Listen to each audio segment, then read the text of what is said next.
그 친구가 없었으면 난 진작 병원 신세였을 거야. 그날도 내가 이틀을 밥도 안 먹고 있었거든. 그런데 그냥 문 열고 들어와서 따뜻한 죽 한 그릇 놓더라고. 그런 친구가 있다면 인생은 아직 따뜻합니다.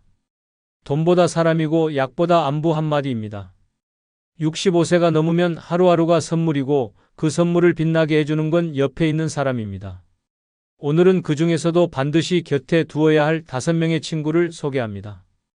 이들이 곁에 있으면 나이 들어도 고요한 행복이 따라옵니다. 65세 이후 꼭 곁에 두어야 할 첫 번째 친구는 아무 때나 편하게 만날 수 있는 단 한 명의 친구입니다.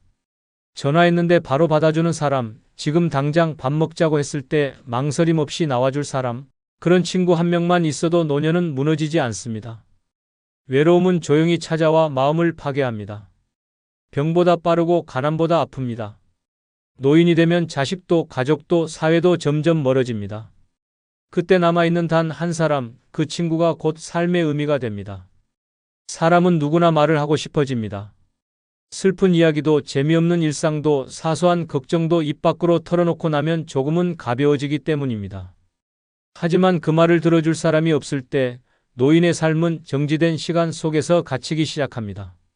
침묵은 생각을 키우고 생각은 외로움을 키웁니다. 그리고 그 외로움은 삶을 갉아먹습니다.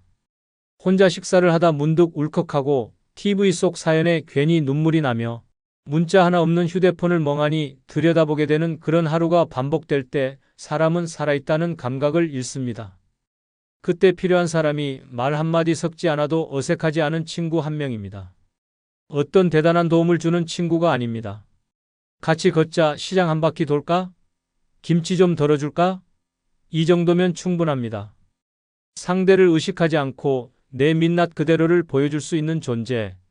마음이 아플 때는 같이 울어주고 말없이 손만 잡아주는 그런 사람. 그 한 명만 있다면 노년은 결코 무너지지 않습니다. 실제로 서울 강북구에 사는 78세 강순자 씨는 남편과 사별한 후 몇 년을 문 닫고 지내며 점점 사람과 멀어졌습니다. 외출은 배달음식 수령이 전부였고 가족이라곤 외국에 사는 딸뿐이라 하루에 말 한마디 하지 않는 날이 일주일씩 이어졌습니다. 그런데 어느 날 장마철 비오는 아파트 복도에서 우연히 마주친 동네 할머니와 우산을 같이 쓴 일이 계기가 됐습니다. 우산 하나 같이 쓰실래요? 그 말 한마디가 시작이었습니다. 그날 이후 두 사람은 하루도 빠지지 않고 동네 한 바퀴를 돌며 이런저런 이야기를 나눴습니다. 냉장고 속 반찬도 나누고 가끔 같이 병원도 다니고 명절에는 떡국을 함께 끓였습니다. 어느 날은 강 씨가 거실에서 갑자기 쓰러졌는데 바로 이 친구가 방문하지 않았더라면 강 씨는 끝내 구조되지 못했을 수도 있었습니다. 친구는 119에 전화를 걸고 구급차에 동행해 병원 수속까지 도왔습니다. 강 씨는 회복 후 이렇게 말했습니다. 이 사람이 없었으면 난 벌써 죽었을 겁니다. 내 인생을 다시 살아가게 만든 사람이에요. 이처럼 친구는 생명을 구하는 사람일 수 있습니다. 누구도 몰랐던 쓰러짐을 알아주는 사람, 그 하루의 공백을 눈치채주는 사람이 단 한 명만 있어도 인생은 끝이 아닙니다. 이 관계에는 체면도 계산도 경쟁도 없습니다. 순수한 존재감 하나로 서로의 삶을 지탱해주는 사람. 지금 곁에 그런 친구가 없다면 늦기 전에 만들고 있었다면 놓치지 말아야 합니다. 65세 이후 삶의 승패는 단 하나, 사람이 있느냐 없느냐에 달려 있습니다. 결국 남는 건 집도 돈도 명예도 아닙니다. 진심으로 안부를 묻고 밥 한 끼를 나눌 수 있는 친구 한 명입니다. 그 사람이 있는 노년은 혼자가 아닙니다. 오늘 당신 곁엔 그런 친구가 있습니까? 없다면 지금이 늦기 전입니다. 65세 이후 꼭 곁에 두어야 할 두 번째 친구는 돈으로 우열을 가르지 않는 사람입니다. 야, 저 사람은 연금이 얼마래? 걔네는 자식이 해외에서 돈 보내준다더라. 요양원도 싼 데랑 비싼 데랑 천지 차이지. 나이 들어서도 사람들 입에서 이런 말이 쉽게 오가는 순간 마음이 조용히 무너집니다. 친구를 만나러 나갔는데 밥값 얘기부터 나옵니다. 여행 얘기를 하더니 은근슬쩍 자랑이 섞이고 집 크기, 손주 용돈 액수로 대화가 이어집니다. 이런 관계는 친구가 아닙니다. 지갑을 비교하며 마음을 줄세우는 사이엔 편안함이 없습니다. 노년의 진짜 친구는 돈을 기준으로 상대를 재지 않는 사람입니다.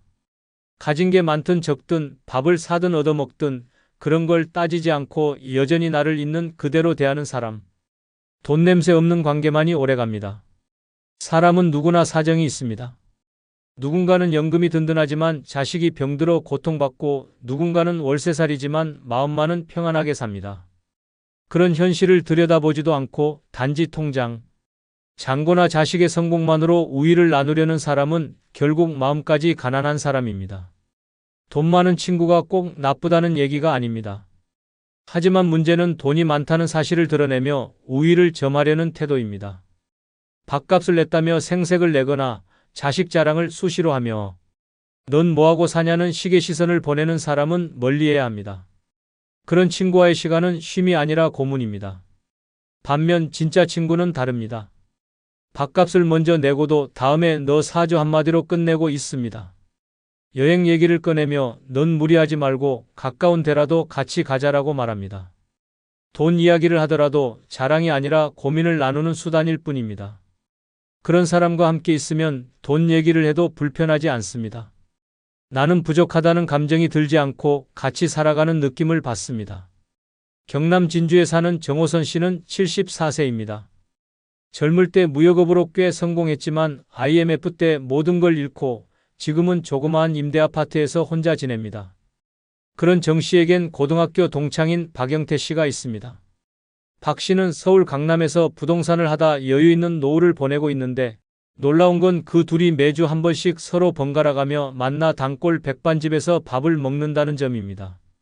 백반 가격은 8,000원, 박 씨가 낼 때도 있고 정 씨가 낼 때도 있습니다. 한 번은 정 씨가 이런 말을 했습니다.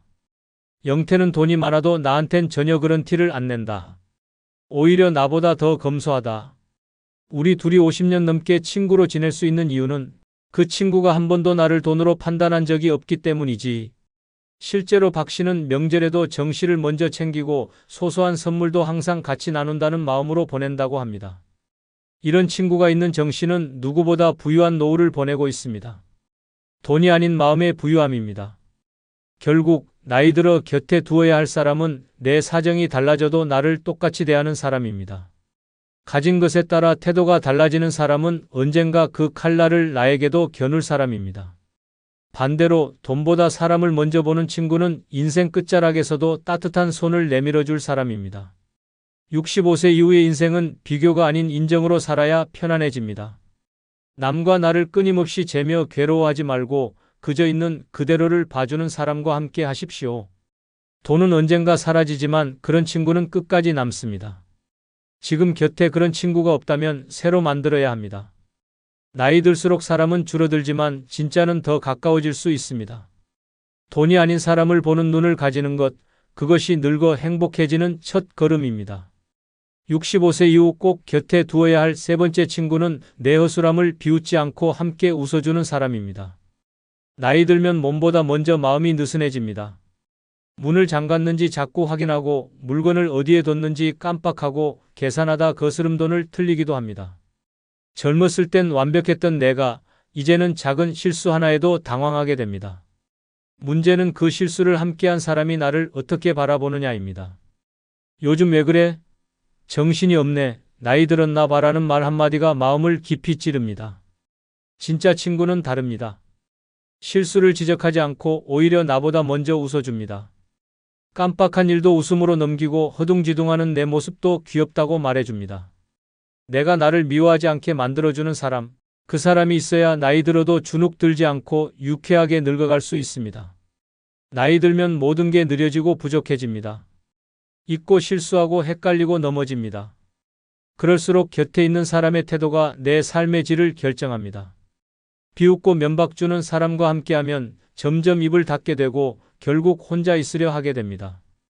반대로 허술한 나를 따뜻하게 웃으며 받아주는 사람이 곁에 있다면 인생은 마지막까지 부드럽게 흘러갑니다. 그 친구와 있으면 실수가 부담이 아니라 또 하나의 추억이 됩니다.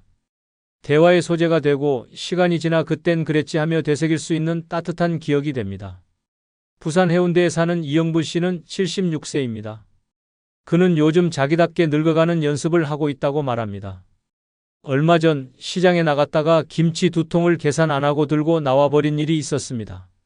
주인도 본인도 몰랐던 그 상황은 10분쯤 지나서야 깨달았고 허겁지겁 돌아가 사과를 했습니다. 그 이야기를 그날 저녁 친구 정경애 씨에게 전화로 털어놓았습니다. 경애야, 나 진짜 도둑되는 줄 알았어. 정신이 나갔나 봐. 그런데 돌아온 대답은 이랬습니다. 하하, 넌 아직도 김치 먹고 싶은 게 그렇게 급했나 보네. 다음엔 나랑 같이 가자. 내가 체크해 줄게. 정 씨는 상황을 비웃지 않았습니다. 오히려 유쾌하게 넘기며 함께 웃어줬고 그 순간 이영분 씨는 눈물이 핑 돌았다고 했습니다. 그 친구가 있어서 다행이다. 내가 늙고 있다는 걸 무섭지 않게 만들어줘. 그 이후 두 사람은 서로 치매방 집안장이라는 농담 섞인 별명을 붙이고 번갈아 장보기를 함께하며 실수를 체크해주고 웃음을 나눕니다. 나이 들수록 이렇게 실수해도 괜찮은 공간이 있다는 것만으로 사람은 살아갈 힘을 얻습니다. 사람은 완벽하지 않습니다. 특히 나이 들수록 점점 더 허술해지고 때론 스스로도 놀랄 만큼 엉뚱한 행동을 할 때가 많아집니다. 그럴 때마다 창피함이 아니라 괜찮음으로 나를 감싸주는 사람, 바로 그런 친구가 있어야 마음이 늙지 않습니다. 나를 웃게 해주는 사람이 아니라 나와 함께 실수를 웃어넘겨주는 사람. 그런 친구가 인생의 마지막까지 나와 함께 할 수 있다면 그것만으로도 성공한 노후입니다. 65세 이후 삶에서 실수는 당연한 것이고 그 실수를 함께 추억으로 만들어주는 사람이 진짜 친구입니다. 이제는 잘못했다고 움츠러들지 마십시오. 기억이 깜빡해도 발음이 꼬여도 말이 반복돼도 괜찮습니다. 당신을 허술하게 보지 않고 그 모습까지 사랑해주는 사람이 있다면 인생은 더 이상 외롭지 않습니다. 그런 친구 한 명 지금 곁에 있으십니까? 없다면 당신이 먼저 그런 친구가 되어주세요. 허술한 순간에도 웃어주는 마음이 결국 당신에게도 웃음을 되돌려줄 것입니다. 늙어간다는 건 실수해도 괜찮아지는 연습입니다. 그리고 그 연습을 함께 해주는 친구, 그 한 사람이 있다면 우리는 마지막까지도 유쾌하게 늙어갈 수 있습니다. 65세 이후 꼭 곁에 두어야 할 네 번째 친구는 약속을 가볍게 여기지 않는 사람입니다. 나이 들수록 약속은 단순한 일정이 아닙니다. 기다림의 이유이자 하루를 견디는 힘입니다. 그런데 그 약속이 아무렇지 않게 깨지는 순간 마음은 무너집니다. 오늘은 좀 바빠서 다음에 보자. 아이고 깜빡했다는 말 한마디가 생각보다 깊은 상처를 남깁니다. 젊을 땐 그런 실수쯤은 웃으며 넘길 수 있었지만 나이 들면 그 한 번의 바쁨이 며칠씩 마음에 남습니다. 괜찮은 척해도 속은 허전하고 서럽습니다. 노인의 하루는 누군가와의 약속 하나로 빛납니다. 그 약속을 기다리며 옷을 고르고 머리를 빗고 평소보다 일찍 밥을 챙겨 먹습니다. 마음이 먼저 나가 있고 시간은 느리게 흐릅니다. 그러다 그 약속이 깨지면 비워둔 시간까지 공허해집니다. 고요한 집 안에서 입고 나갈 옷을 다시 벗으며 자책하게 됩니다. 내가 귀찮은 사람이 된 건가? 나와의 약속은 중요하지 않았던 건가? 스스로를 깎아내립니다. 그래서 늙어선 약속을 지키는 친구 한 명이 보석보다 귀합니다. 바쁘다는 이유로 쉽게 바꾸지 않고 잊지 않고 사소한 약속도 정성껏 지켜주는 사람. 그런 친구는 신뢰를 넘어 위안이 됩니다. 기다림이 헛되지 않다는 사실은 늙은 마음을 살아있게 만듭니다. 단 한 번이라도 널 위해 시간을 비워뒀어라는 진심을 보여준 사람은 절대 잊히지 않습니다. 전라남도 나주에 사는 김지숙 씨는 75세입니다.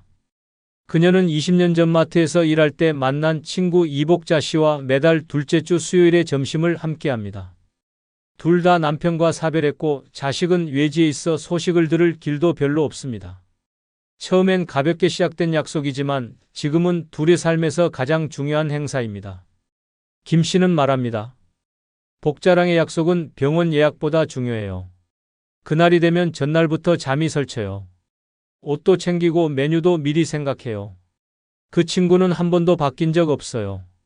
항상 시간 맞춰 나타나요. 반대로 김 씨는 몇 년 전 또 다른 지인과의 약속에서 큰 상처를 받았습니다. 평소 친하게 지내던 사람과 영화 보기로 약속을 했는데 약속 시간 10분 전 급한 일이 생겼다는 문자 한 줄이 왔습니다.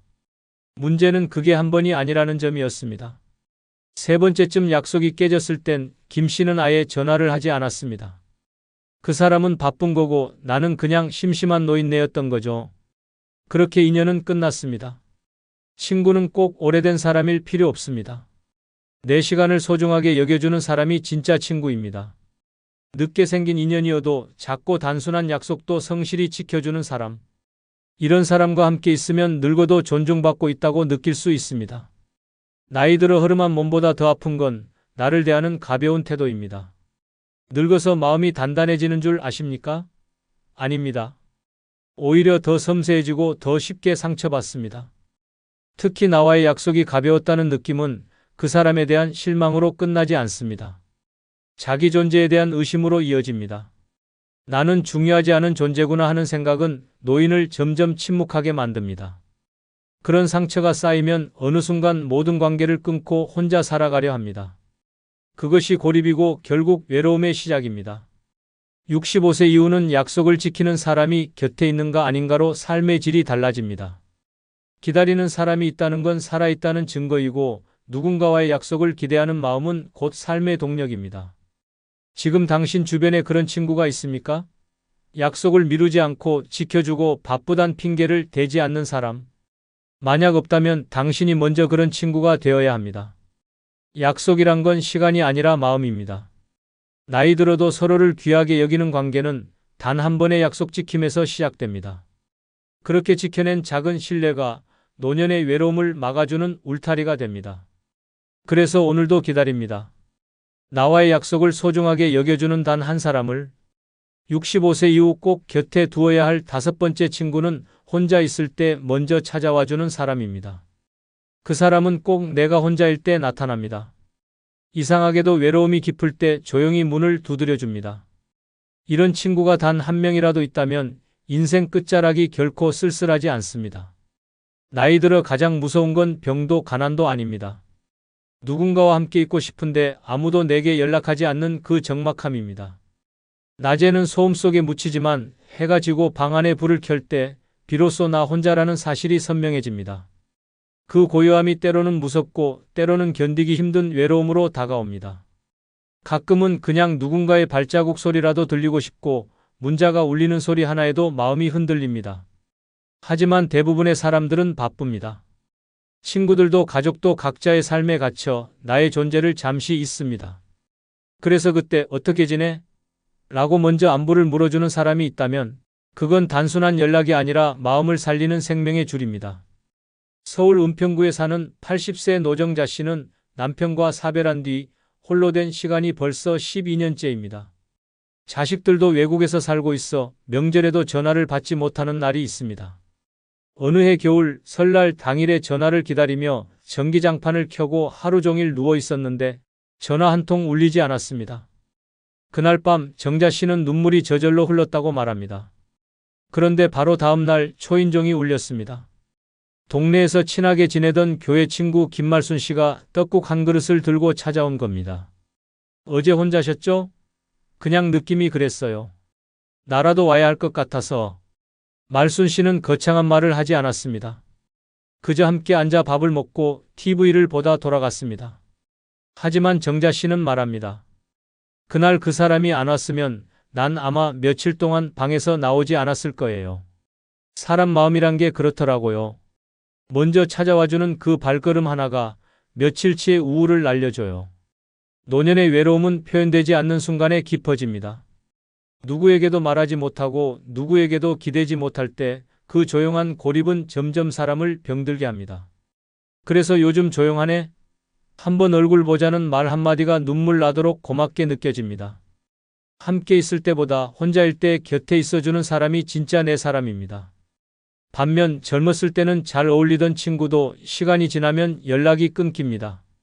명절에만 형식적으로 안부를 묻고 내가 먼저 연락하지 않으면 찾지 않는 사람들. 그런 관계는 남아있어도 소용없습니다. 오히려 혼자라는 느낌만 더 선명하게 해줄 뿐입니다. 보고 싶어서 왔어라는 이유로 문을 열고 들어오는 사람은 삶을 위로하는 존재입니다. 늙어서는 그런 친구 한 명이 곧 가족이고 희망이고 의미입니다. 65세 이후의 삶은 기다림의 연속입니다.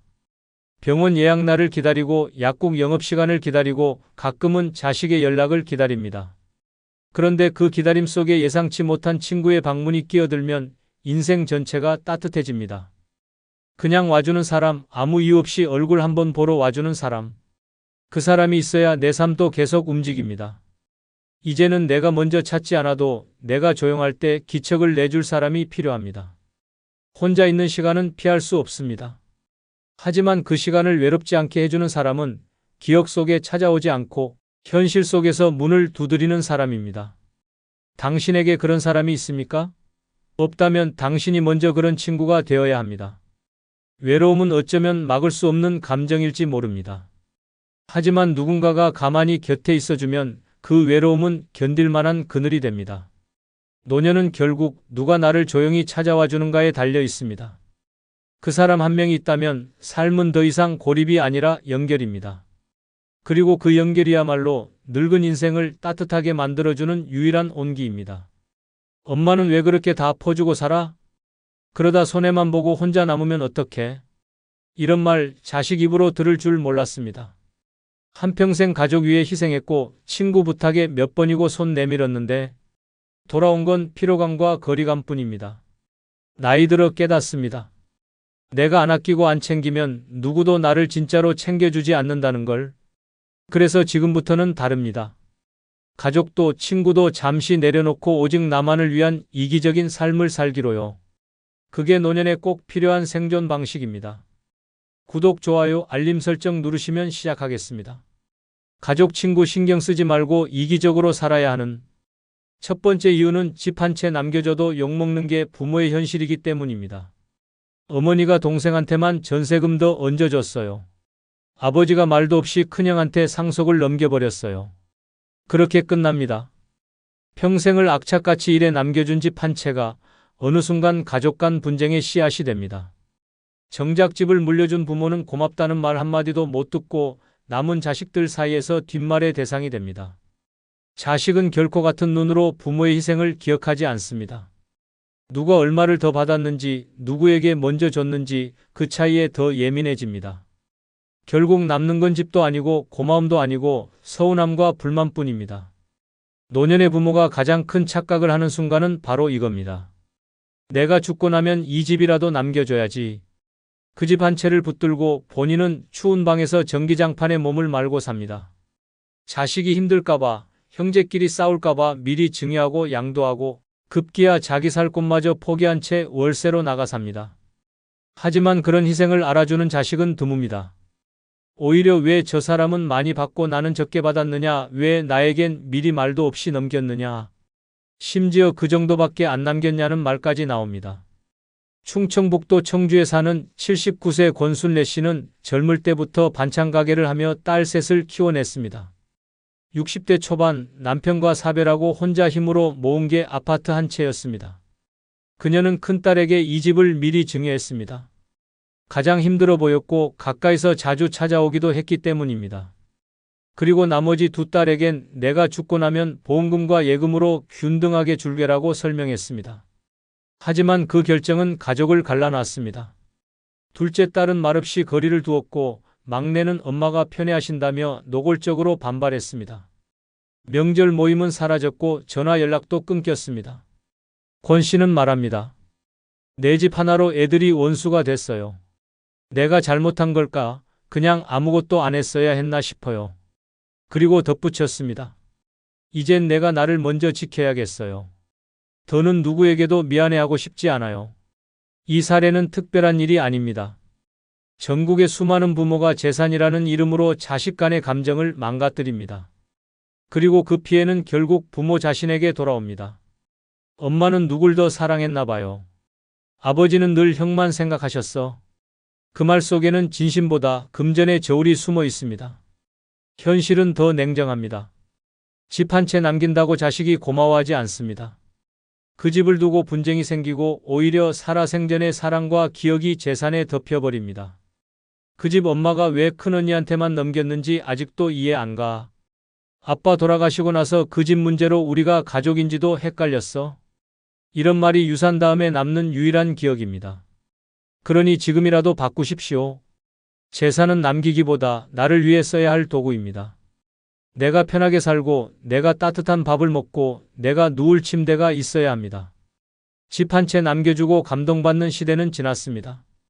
이젠 왜 저 집은 누구에게 갔나 내 몫은 어딘가만 남는 시대입니다. 그렇다면 어떻게 해야 할까요? 죽어서 나눠주는 게 아니라 살아서 안 주는 게 답입니다. 그 집, 그 돈, 그 예금. 누군가에게 퍼주느라 남은 인생을 줄이지 마십시오. 그건 이기적인 게 아니라 당연한 권리입니다.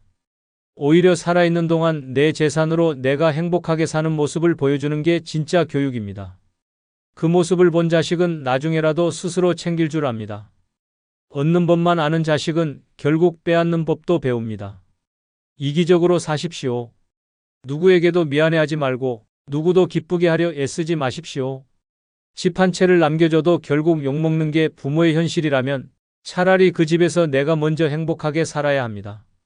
그것이 남은 인생을 지키는 가장 지혜로운 선택입니다. 가족, 친구 신경 쓰지 말고 이기적으로 살아야 하는 두 번째 이유는 아낌없이 베풀었더니 나중엔 당연한 걸로 여겨지기 때문입니다. 처음엔 고마워했습니다. 밥 한 끼를 사줘도 병원에 데려다줘도 잔소리처럼 걱정을 해도 고맙다. 수고 많다는 말이 따라왔습니다. 하지만 그게 반복되면 사람들은 곧 그 수고를 기본값으로 취급합니다. 감동은 사라지고 당연함만 남습니다. 그리고 어느 순간부터는 내가 그걸 안 해주면 이상한 사람이 됩니다. 엄마는 왜 이번에도 음식 안 해줘요? 그 친구가 왜 안 챙겨줬지?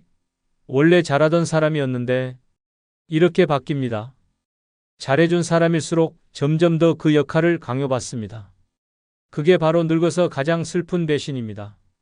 정성은 처음에만 감동입니다. 시간이 지나면 습관이 되고 습관은 곧 의무가 됩니다. 아무리 내가 피곤해도 몸이 아파도 마음이 힘들어도 원래 잘하던 사람이라는 이유만으로 사람들은 내 사정을 고려하지 않습니다. 그게 얼마나 불공평한지 모릅니다. 내가 준 호의는 쌓이지만 그 고마움은 사라지고 내가 한 배려는 남지만 그 감동은 익숙함으로 변합니다. 그리고 결국 내가 멈췄을 때 비로소 사람들은 불만을 말하기 시작합니다. 왜 갑자기 바뀌셨어요? 요즘은 예전 같지 않네요. 그 모든 말 속에는 당연했던 그 호의가 왜 사라졌냐는 불편함이 숨어 있습니다. 전북 전주에 사는 74세 김복희 씨는 평생 베푸는 삶을 살았습니다. 시댁과 친정 양쪽 제사를 챙기고 친구 생일이면 작은 선물 하나라도 꼭 들고 갔습니다. 자식들에게도 명절 음식은 물론이고 손주 간식까지 미리 준비해 냉동실에 채워두었습니다. 그런데 어느 해 김 씨가 허리 디스크로 병원 신세를 지게 되자 모든 관계가 갑자기 냉랭해졌습니다. 이번엔 엄마 못 하시겠네요. 우리끼리 대충 할게요. 아이고, 그럼 이번 생일 모임은 그냥 패스하자. 친구와 자식들이 모두 그렇게 말했습니다. 김 씨는 말했습니다. 내가 안 하니까 다 멈춰버리더라. 고마운 게 아니라 편리했던 거였구나. 그때 김 씨는 깨달았습니다. 자신이 했던 모든 수고는 누군가에게 사랑이 아니라 편리함이었을 뿐이라는 사실을. 그녀는 그 이후 모든 것을 멈췄습니다. 음식을 하지 않았고 선물도 준비하지 않았고 연락도 줄였습니다. 그 대신 자신을 위해 요가 수업을 시작했고 작은 텃밭을 가꾸며 하루를 살았습니다. 이기적으로 살기 시작한 뒤 그녀는 말했습니다. 이기적으로 살아보니까 사람이 보이더라. 나를 불편해하던 사람과 진심으로 걱정해주는 사람이 구분되더라. 우리는 종종 이렇게 착각합니다. 내가 잘해주면 다 좋아할 거야. 이렇게 도와주면 언젠가 갚겠지. 정성을 들이면 그 마음을 알아주겠지. 하지만 아닙니다. 정성은 익숙함을 낳고 익숙함은 기대를 낳고 기대는 결국 실망으로 되돌아옵니다. 늙어서 상처받는 이유는 단 하나. 내가 해준 만큼 사람도 나를 배려해 줄 거라는 기대 때문입니다. 이제는 그 기대를 버릴 때입니다. 내가 아파도 내가 힘들어도 누구 하나 돌아봐 주지 않는다면 더 이상 그 사람들을 위해 나를 소모하지 마십시오. 내 시간, 내 에너지, 내 돈과 내 정성은 오직 나를 위해 써야 할 때입니다. 이기적으로 산다는 건 남을 무시하는 게 아닙니다. 내가 먼저 존중받을 자격이 있다는 걸 인정하는 것입니다. 나는 누군가의 시중을 들기 위해 늙은 것이 아닙니다. 내가 나를 아끼지 않으면 누구도 나를 소중히 여겨주지 않습니다. 아낌없이 베풀었던 과거는 충분했습니다.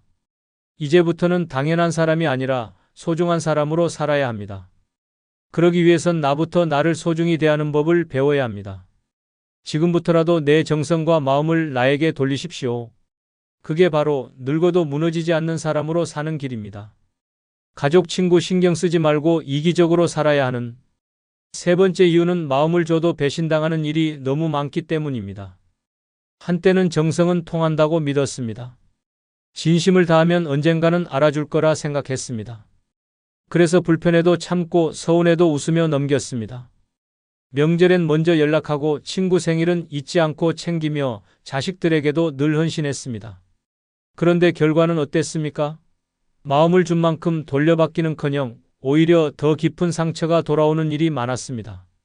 준 마음은 잊히고 서운함만 남아 가슴을 후벼 팝니다. 배신은 반드시 큰 일에서만 일어나지 않습니다. 가장 아끼던 친구가 어느 순간 등을 돌릴 때 가족이 그 정도면 됐지라며 모른 척할 때, 힘든 일 겪고 있을 때, 아무도 찾아오지 않을 때 그 모든 순간이 조용한 배신입니다. 젊을 땐 그런 일에도 이해하자며 넘겼습니다. 그런데 나이 들고 나서 당하는 배신은 다릅니다. 이제는 회복할 체력도 위로받을 사람도 없기 때문입니다. 경북 구미에 사는 75세 하재임 씨는 평생 옆집 친구 이순덕 씨와 자매처럼 지냈습니다. 장을 보면 서로 나눠 먹고 명절에도 함께 떡을 빚고 남편 장례식조차 서로 곁에서 도왔습니다. 하 씨는 건강검진에서 이상이 나와 큰 병원에 입원하게 됐을 때 가장 먼저 순덕 씨에게 전화를 걸었습니다. 나 병원에 며칠 있어야 해. 입원 수속 좀 같이 가줄래? 순덕 씨는 흔쾌히 알겠다고 했습니다. 그런데 약속한 날 그녀는 오지 않았습니다. 전화를 하니 급한 일이 생겨서 못 간다며 변명만 했습니다. 결국 하 씨는 혼자 입원 수속을 밟고 간호사에게 부탁해 겨우 짐을 정리했습니다. 그 뒤로 순덕 씨는 며칠간 연락이 없었습니다. 미안하다는 말도 없이 그냥 지나간 그 일. 하 씨는 말합니다. 그 친구가 날 그렇게 쉽게 놓을 줄은 몰랐어요. 그날 이후로 사람 못 믿게 됐어요. 그뿐이 아닙니다. 자식에게 전 재산을 증여한 뒤 마음이 서서히 소외되었다는 어르신도 많습니다. 생전에 재산을 나눠준 어머니에게 며느리는 이제는 우리가 챙길 여유가 없다며 요양시설을 알아봤고 아들은 우리 애들 학원비도 빠듯하다고 말했습니다. 마음도 좋고 가진 것도 좋지만 돌아온 건 무관심과 거리감뿐이었습니다. 이제는 알아야 합니다. 아무리 순한 마음이라도 그것을 알아봐주는 사람이 없으면 결국 짓밟히는 게 현실입니다. 노년의 마음은 유리처럼 투명하고 그만큼 쉽게 깨집니다. 지금까지는 상대를 먼저 생각했지만 이제는 나를 먼저 지켜야 할 때입니다. 이제는 물어야 합니다. 내가 이 사람에게 이만큼 마음을 줘도 되는가? 이 행동이 나를 비워가는 길은 아닌가? 배신은 예상치 못한 타이밍에 옵니다. 그리고 그 배신이 마음을 다치게 하면 사람을 잃는 게 아니라 스스로를 잃게 됩니다. 그러니 이제부터는 마음도 선택적으로 나누어야 합니다. 정은 주되 기대는 하지 말아야 하고 도움은 주되 조건 없이 퍼주지는 말아야 합니다. 내가 무너지면 아무도 대신 일으켜주지 않습니다. 내가 마음의 균형을 잃으면 어떤 관계도 더 이상 의미를 갖지 않습니다. 세상에 믿을 사람 없다는 말이 아닙니다. 단지 이제라도 내가 나를 먼저 아껴야 한다는 뜻입니다. 남을 먼저 챙기다 다친 마음, 무너진 자존감, 헛헛한 감정. 그 모든 건 지금까지 너무 많이 줬기 때문입니다. 그래서 이젠 거꾸로 가야 합니다. 받기 전엔 주지 마세요. 지켜줄 사람인지 판단되기 전엔 다 퍼주지 마세요. 무엇보다도 내 마음을 나 자신보다 소중하게 여기는 사람은 없습니다. 그 사실을 안 순간부터 늙은 인생은 훨씬 단단해집니다. 이기적으로 사는 것, 그건 남을 무시하겠다는 게 아닙니다. 이제부터는 나를 배신하지 않겠다는 선언입니다. 가족, 친구 신경 쓰지 말고 이기적으로 살아야 하는 네 번째 이유는 가족이라도 내 돈이 끊기면 연락도 끊기기 때문입니다. 엄마, 요즘은 너무 바빠서요. 나중에 다시 연락드릴게요. 아버지, 이번 달엔 좀 어려워서요. 다음에 식사해요. 그 말 돈을 끄는 순간부터 시작됩니다. 그전까진 연락이 잦았습니다. 생일 전엔 미리 전화가 오고 명절 앞두곤 찾아와 안부를 물었습니다. 손주 선물부터 생활비, 병원비, 카드값 자식이 힘들 때마다 내 지갑이 열렸습니다. 하지만 어느 순간 더 이상 줄 돈이 없다고 말하자 연락도 함께 끊겼습니다. 자식이 아니라 냉정한 채권자와 채무자 사이처럼 느껴졌습니다. 사랑보다 돈이 먼저였나? 그 질문 앞에 무너지는 건 부모의 가슴입니다. 돈은 나이 들어도 관계를 이어주는 고리입니다. 슬프지만 현실입니다. 돈이 있을 땐 잘 챙기던 가족이 그 돈이 마르자 천천히 멀어집니다. 처음엔 그럴 수도 있다고 생각합니다. 바빠서겠지, 피곤해서겠지. 하지만 한 달, 두 달 연락이 없는 날들이 쌓이면 확신이 됩니다. 아, 이제 나는 필요 없는 존재가 됐구나. 사랑이 식어서가 아니라 돈이 끊겼기 때문입니다. 경기도 고양시에 사는 78세 정영자 씨는 한때 자식 셋 모두에게 매달 생활비를 보태주며 살았습니다. 작은 노점에서 번 돈이었지만 손주들 학원비라도 보태고 싶어 허리 굽히며 일했습니다. 그런데 몇 년 전 관절염으로 일을 못하게 되자 용돈을 줄 수 없게 됐습니다. 그때부터 자식들의 연락이 끊기기 시작했습니다. 둘째 아들은 문자를 읽고도 답이 없었고 막내딸은 요즘 너무 바빠요라는 말만 반복했습니다. 명절에도 찾아오지 않았습니다. 한 번은 먼저 전화해 봤습니다. 이번 주말엔 볼 수 있을까? 아, 엄마 애가 아파서 다음에 봐요. 그 다음 주도 그 다음 달도 아무도 오지 않았습니다. 정 씨는 그제야 깨달았습니다. 내가 돈 줄 땐 매일 전화하던 애들이 이제는 내 목소리조차 귀찮아하네. 지갑이 다치자 마음도 다쳤습니다. 정 씨는 이후 자식 연락을 기다리지 않기로 했고 남은 적금으로 자신을 위해 마사지 의자를 샀습니다. 그리고 처음으로 자신을 위해 밥상을 차렸습니다. 그래, 이젠 내가 나를 챙겨야지. 아무도 나를 찾아주지 않으면 나라도 나를 아껴야지. 이게 바로 수많은 부모들이 겪는 현실입니다. 돈이 관계를 지배합니다. 자식이 부모를 사랑하지 않는 게 아닙니다. 하지만 돈을 주는 부모가 더 편하고 더 쉽게 다가갈 수 있는 대상이 되기 때문입니다. 사랑에 돈이 섞이면 관계는 타락합니다. 문제는 그걸 부모 스스로가 만들었다는 사실입니다. 자식이 어려울 때 도와주는 건 당연합니다. 하지만 그게 반복되면 자식은 부모는 언제든 도와주는 존재로 인식합니다. 그리고 도와줄 수 없게 되는 순간 마음의 문도 함께 닫습니다. 그러니 늙어서 이기적으로 살아야 합니다. 더 이상 주지 말아야 합니다. 주고 싶으면 내 삶이 여유로울 때, 조건 없이 줄 수 있을 때, 그리고 줄 수 있다는 사실이 내 삶의 해가 되지 않을 때만 줘야 합니다. 가족은 소중합니다. 하지만 가족이라 해도 줄 수 있는 대상이 되어버리면 나의 존재는 돈과 함께 사라집니다. 이제는 줬던 만큼 멈출 줄도 알아야 하고 사랑받기 위해 돈을 꺼내는 삶은 끝내야 합니다. 자식에게 미움받을까 두려워 돈을 내미는 건 존엄을 스스로 포기하는 일입니다. 이기적인 부모가 되십시오. 이제 못 도와준다는 말 용기 있게 꺼내십시오. 그 말 한마디가 당신의 인생을 지켜주는 마지막 울타리가 됩니다. 돈이 아닌 존재로 사랑받는 삶. 그것이 진짜 인간적인 관계이고 그 길은 오직 나를 위해 사는 삶에서 시작됩니다. 가족, 친구 신경 쓰지 말고 이기적으로 살아야 하는 다섯 번째 이유는 오늘 내가 행복하지 않으면 아무 의미도 없기 때문입니다. 애들 뒷바라지 다 해놨고 집 한 채도 남겨놨고 친구들하고도 척은 안 졌는데 왜 이렇게 허전하지? 이 말 은근히 많은 노인들이 혼잣말처럼 중얼거립니다. 눈앞에 누가 있는 것도 아니고 해내야 할 일이 있는 것도 아닌데 어딘가 마음이 텅 빈 것 같고 자고 나면 괜히 서러워집니다. 이유는 하나입니다. 그동안 너무 누구를 위해서만 살았고 정작 내가 오늘 행복한지를 따져본 적이 없기 때문입니다. 과거는 지나갔고 미래는 불확실합니다. 그런데도 우리는 늘 나중에 조금만 더 라는 말을 입에 달고 삽니다. 행복도 미룹니다. 몸이 아파도 병원은 미루고 가고 싶은 여행도 다음에 미루고 먹고 싶은 음식도 그 돈이면 애들 옷이나 사주지라며 참습니다. 그렇게 아낀 시간, 아낀 돈, 아낀 욕망의 끝에 남는 건 공허한 하루뿐입니다.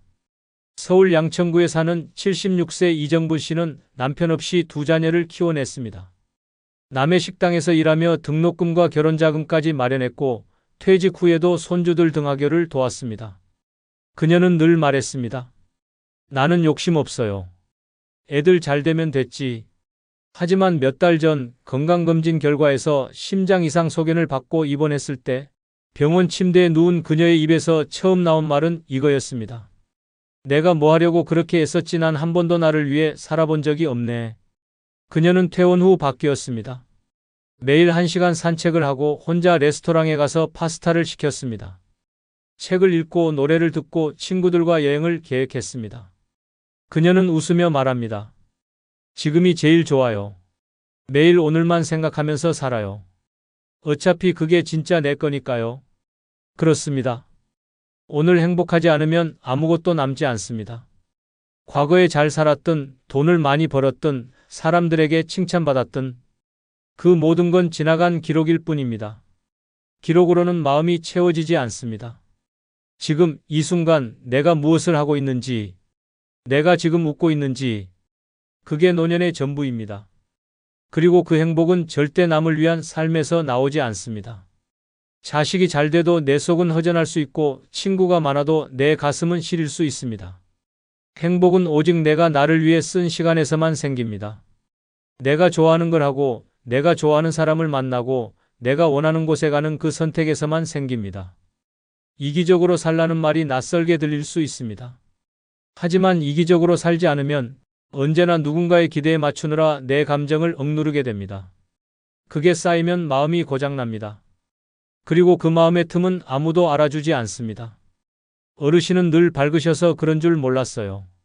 그 말은 내가 얼마나 내 감정을 감추며 살아왔는지를 보여주는 말입니다. 이제는 숨기지 마십시오. 먹고 싶은 거 먹고, 가기 싫은 자리 가지 말고, 하기 싫은 일 거절하십시오. 지금의 내 감정이 내 인생 전체보다 중요합니다. 오늘 내가 기분 좋은 게 그 어떤 가족의 성공보다 소중합니다.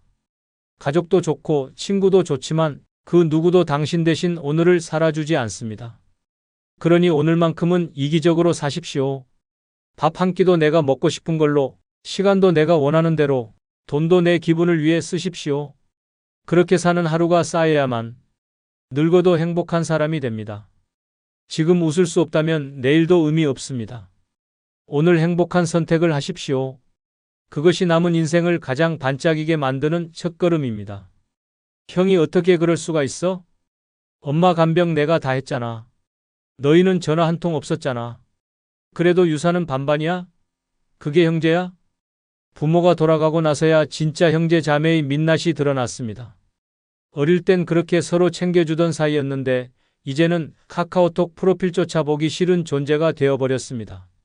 물론 모든 형제 자매가 그렇다는 건 아닙니다. 다만 지금까지 형제 자매 때문에 마음 다치고 스트레스 받아온 분들에겐 이 영상이 분명히 남일 같지 않을 것입니다. 형제끼리 싸울 일이 뭐가 있겠냐고요? 부모 병간호, 유산 정리, 자식, 비교, 옛 감정까지 한꺼번에 폭발합니다. 피를 나눴다는 이유로 참아왔던 모든 감정이 터지면 남보다 더 무서운 존재로 변합니다. 이번 영상은 형제 자매가 왜 나이 들수록 가장 큰 상처의 원인이 되는지 그 5가지 이유를 낱낱이 알려드립니다. 절대 끝까지 놓치지 마십시오.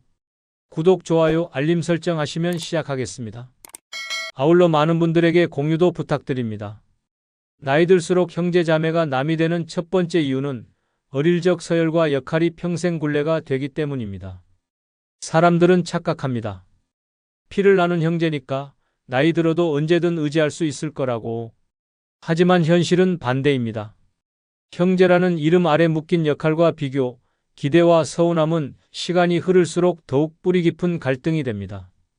어릴 적부터 형은 책임감 있는 마지로, 막내는 응석바지로 자리 잡습니다.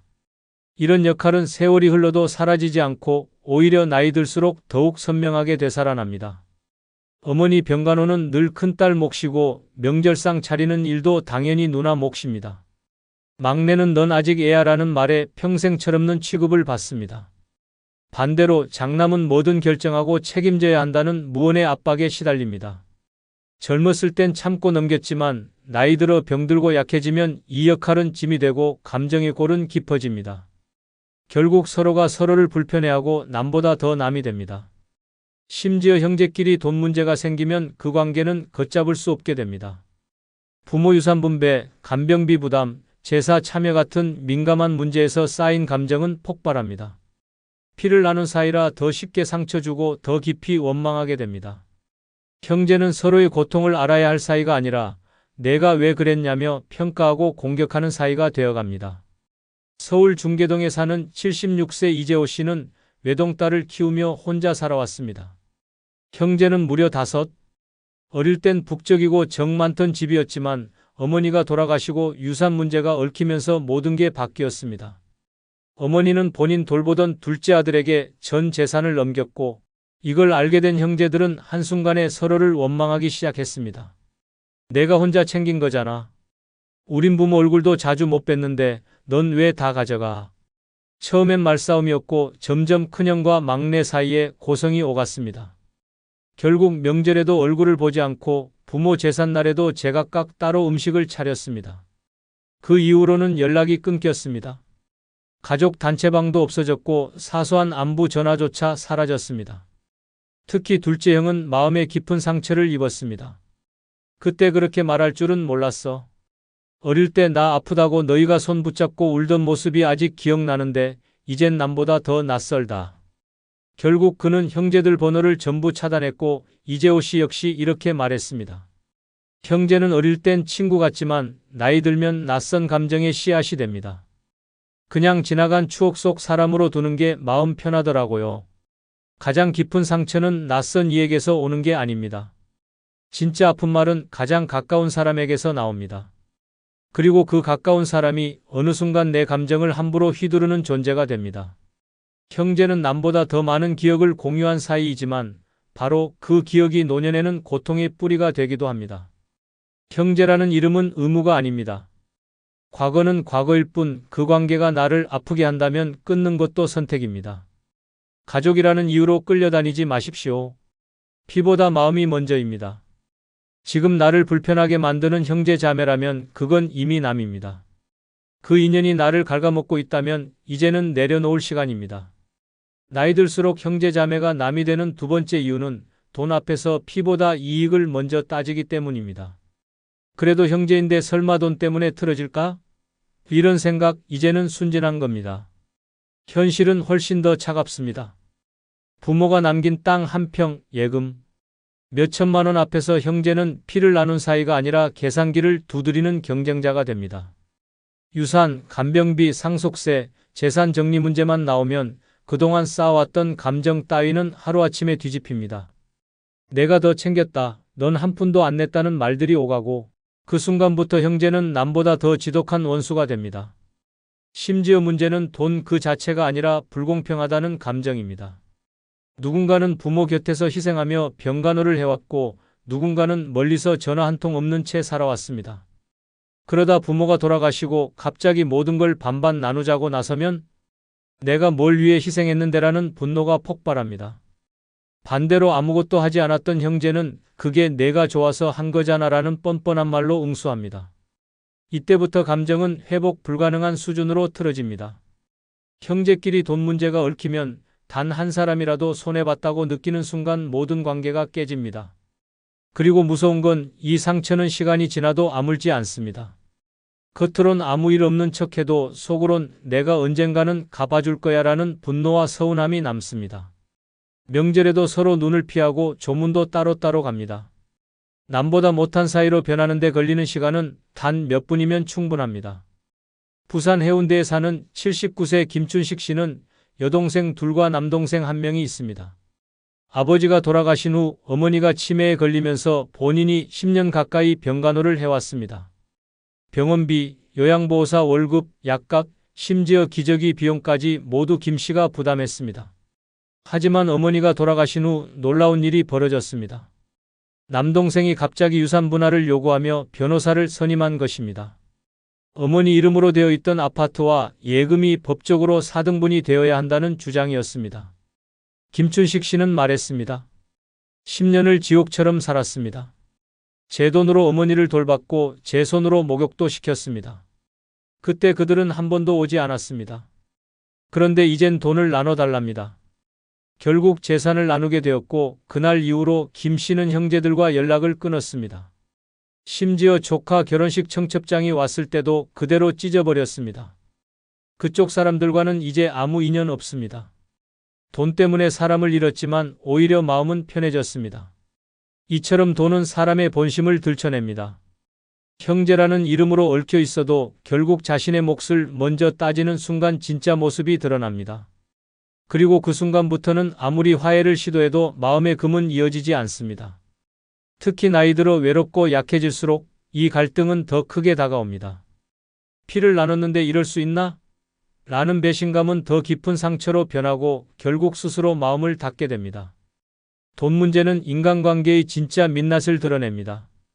부모는 돌아가시고 없고 남은 건 형제들끼리의 냉정한 계산뿐입니다. 오히려 남보다 더 철저하게 따지고 더 날카롭게 비난합니다. 그리고 가장 슬픈 건 이런 과정 속에서 진심으로 나를 아껴주던 사람마저 등 돌릴 수 있다는 사실입니다. 형제는 어릴 적엔 가장 가까운 존재였지만 나이 들어 돈이라는 현실 앞에선 가장 무서운 적이 되기도 합니다. 이제는 착각하지 마십시오. 피보다 중요한 건 마음입니다. 그리고 돈 앞에서 마음이 없는 사람은 이미 남입니다. 이기적인 욕으로 나를 갉아먹는 형제라면 과감하게 끊는 게 내 삶을 지키는 길입니다. 나이 들수록 형제 자매가 남이 되는 세 번째 이유는 삶의 가치관이 달라지면 대화조차 통하지 않기 때문입니다. 같은 부모 밑에서 자랐다고 해서 같은 생각을 갖고 늙어간다는 보장은 없습니다. 오히려 세월이 흐를수록 형제는 전혀 다른 인생을 살아갑니다. 돈을 우선하는 사람, 명예를 좇는 사람, 자식밖에 모르는 사람, 종교나 정치에 빠진 사람. 생각이 달라지면 말도 엇나가고 결국 그 다름은 서로 피하고 싶은 존재로까지 번집니다. 이야기를 나눠보면 알 수 있습니다. 대화 주제가 맞지 않고 말끝마다 불편함이 생깁니다. 넌 아직도 그렇게 살아? 그게 무슨 말이야? 너는 너무 고지식해라는 말들이 무심코 튀어나옵니다. 친해서 하는 말이 아닙니다. 서로의 방식이 불편하고 이해할 수 없기에 튀어나오는 말입니다. 그리고 이 다름은 결국 관계 단절로 이어집니다. 가장 무서운 건 그 다름을 인정하지 않는 태도입니다. 내가 틀렸고 내가 맞다는 식의 고집은 대화를 싸움으로 바꿉니다. 특히 인생 후반부로 갈수록 자신의 가치관에 더 집착하게 되기 때문에 갈등은 점점 더 깊어집니다. 같은 밥을 먹고 자랐어도 삶이 갈라지면 언어도 감정도 공감도 끊어집니다. 결국 가까워야 할 형제는 누구보다 낯선 존재가 됩니다. 대전 유성구에 사는 75세 임경자 씨는 동생들과는 벌써 10년 넘게 왕래가 없습니다.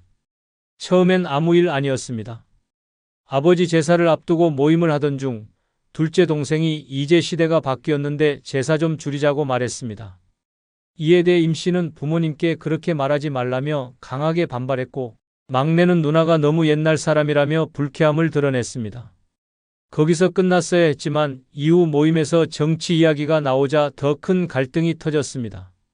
그런 사고방식이니까 나라가 이 모양이지라는 둘째의 말에 임 씨는 자리에서 벌떡 일어나 나와버렸습니다. 그날 이후로 전화 한 통 없었습니다. 생일, 명절, 부모 기일 아무 연락도 없고 서로의 집 주소도 모를 정도로 관계가 완전히 끊겼습니다. 임 씨는 말합니다. 그 애들이랑은 이제 말이 안 통해요. 얘기하다 보면 스트레스만 쌓입니다. 가족이라도 아니 가족이니까 더 피곤해요. 이처럼 가치관이 충돌하면 피를 나눈 사이라는 사실은 아무 소용이 없습니다. 오히려 더 깊은 감정 싸움으로 번지고 자존심 싸움으로까지 이어집니다. 남이라면 무시하고 넘어갈 수 있는 말 한마디가 형제 사이에서는 심장의 못을 박습니다. 그래도 너는 내 동생이잖아. 내가 오빠인데 그건 아니지 같은 말이 오히려 더 큰 분노를 불러옵니다. 서로 다른 생각을 인정하지 않으면 그 사이엔 벽이 생기고 결국엔 아무 말도 하지 않는 관계가 됩니다. 그리고 시간이 지나면 깨닫게 됩니다. 이제는 이 사람들과 대화하고 싶지 않다는 감정. 그 순간부터 형제는 그냥 예전 기억 속 인물이 됩니다. 연락이 와도 받기 싫고 같이 밥을 먹자 해도 마음이 내키지 않습니다. 오히려 낯선 사람들과의 대화가 더 편하게 느껴지고 그들과의 만남이 덜 불편합니다. 이것이 바로 형제자매가 나이 들수록 멀어지는 진짜 이유입니다. 서로가 성장하며 다른 인생을 살았다는 사실 그 자체는 문제가 아닙니다. 진짜 문제는 그 다름을 인정하지 못하고 이해하려 하지 않는 마음입니다. 누군가는 성공했고 누군가는 실패했고 누군가는 조용히 살고 있고 누군가는 늘 뭔가를 증명하려 애쓰고 있습니다. 그 서로 다른 길을 결국 받아들이지 못하는 순간 형제는 남이 됩니다. 그리고 그 남보다 더 불편한 남이 되는 것이 바로 나이든 형제입니다. 옛 추억을 입에 올릴 때마다 감정이 다르고 삶의 해석이 다르고 결국은 갈등만 남습니다. 그럴 바엔 그냥 추억 속에만 남기는 것이 더 낫습니다. 형제는 과거의 공감이지 미래의 대화 상대는 아닐 수도 있습니다. 이걸 받아들일 줄 아는 사람이 마음이 편한 노년을 살아갑니다. 나이 들수록 형제 자매가 남이 되는 네 번째 이유는 자식 문제로 감정의 칼날이 드러나기 때문입니다. 가장 가까운 가족 사이에서 가장 무서운 말은 내 자식은 왜 그래? 입니다. 자식은 곧 부모의 자존심이고 삶의 전부이기도 합니다. 그런데 그 자식을 평가받는 순간 그 누구보다 가까웠던 형제는 단숨에 적이 됩니다. 칭찬이든 비교든 충고든 상관없습니다. 자식을 언급하는 순간 그 말은 칼이 되고 가슴에 깊은 상처를 남깁니다. 처음엔 별것 아니었습니다. 조카는 아직도 취직 못했대? 내 딸은 왜 결혼을 안 해? 이런 말들이 형제들 사이에서 오갔습니다. 농담 반 진담 반으로 시작했지만 들은 쪽은 피가 거꾸로 솟습니다. 그때부터입니다. 안부 연락은 점점 줄고 명절에도 밥상머리에 앉기 불편해집니다. 누구는 자식 자랑을 늘어놓고 누구는 침묵합니다. 그 침묵 안에 부끄러움, 자격지심, 분노가 뒤엉켜 폭발할 듯이 웅크려 있습니다. 형제끼리 자식 얘기를 하는 건 마치 지뢰밭을 걷는 것과 같습니다. 언제 어디서 터질지 모르는 민감한 감정의 지뢰가 깔려 있습니다. 특히 형제 중 누군가는 자식이 유학을 갔다거나 대기업에 들어갔다고 자랑하고 또 누군가는 취업이 안 되거나 이혼을 겪은 상황이라면 그 대화는 고문이 됩니다. 속으로는 자랑 좀 작작하지, 우리 애가 그럴 수도 있지 하며 이를 악물고 있지만 겉으론 억지로 웃고 있습니다. 그렇게 마음은 조용히 멀어져 갑니다.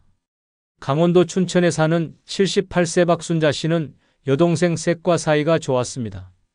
늘 모이면 수다 삼매경이었고 명절마다 번갈아가며 집을 오갔습니다.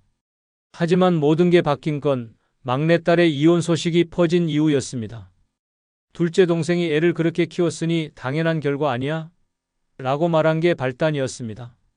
처음엔 박 씨도 참고 넘기려 했습니다. 하지만 명절 밥상에서 첫째 동생이 또다시 그래도 우리가 조카들 중에 제일 안타까운 건 그 애잖아라고 말하는 순간 참았던 감정이 폭발했습니다. 박순자 씨는 그 자리에서 숟가락을 놓고 자리에서 일어났습니다. 내 자식 얘기 함부로 하지 마. 니들 자식이 다 잘난 줄 아냐? 이후 그 자리는 얼어붙었고 그날을 끝으로 박 씨는 두 동생과의 연락을 끊었습니다. 지금은 셋째 여동생과만 간간히 안부를 나눕니다. 박 씨는 말합니다. 가족은 내 자식까지 품어줘야 가족이지. 내 속을 긁으면서 자식 흉보는 건 남보다 더 밉더라. 자식 문제는 부모에게 있어 가장 건드리면 안 되는 영역입니다. 그걸 형제끼리 가볍게 넘기려 한다면 그 순간부터는 피보다 말이 무서워집니다. 말 한마디에 가슴이 무너지고 시선 하나에 자존심이 짓밟힙니다. 그러면 자연스럽게 피하게 됩니다. 명절도 모임도 전화 한 통도 멀어지게 됩니다. 결국 형제는 내 자식을 불편하게 바라보는 사람으로 각인됩니다. 더욱 무서운 건 자식 문제는 현재형이 아니라 계속되는 미래형이라는 점입니다. 취업, 결혼, 손주, 집 마련, 이혼, 병원비, 부모 간병 분담까지 모든 인생의 고비마다 자식 문제는 형제 간의 갈등 불씨가 됩니다. 한쪽은 왜 우리 애만 시킨 거야? 다른 한쪽은 넌 자식 있다고 빠지니? 이 말들이 오가면 더 이상 형제는 아닙니다. 감정이 다치고 마음이 식습니다. 사람은 자식 문제에 있어선 이성보다 감정이 먼저입니다. 남이야 뭐라 해도 웃어넘기지만 형제는 다릅니다.